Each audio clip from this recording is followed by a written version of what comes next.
আজ মা বানাচ্ছে কাঁচকলার খোসা বাটার ভর্তা।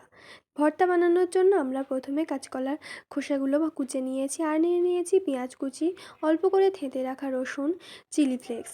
এবারে আমরা কড়াইতে জল দিয়ে কাঁচকলার খোসাগুলো দিয়ে ঢাকা দিয়ে রাখবো সিদ্ধ হওয়ার জন্য।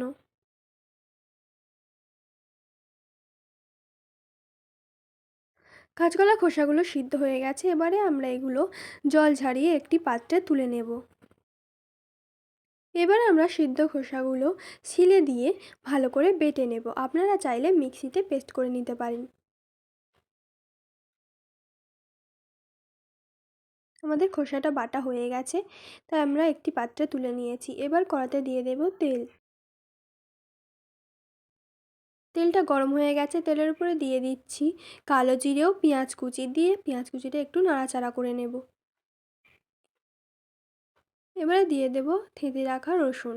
রসুনটাও দিয়ে পেঁয়াজের সাথে একটু নাড়াচাড়া করে নেব। তারপরে কড়াইতে দিয়ে দেব হলুদ গুঁড়ো।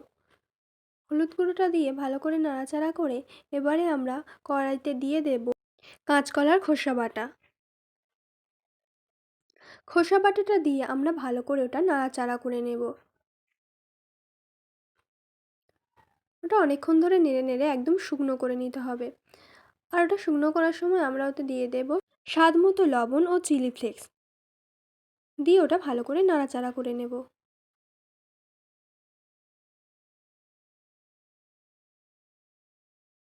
এবারে আমরা এটা একটি পাত্রে তুলে নেব। রেডি আমাদের আজকের রেসিপি কাঁচকলার খোসা বাটার ভর্তা।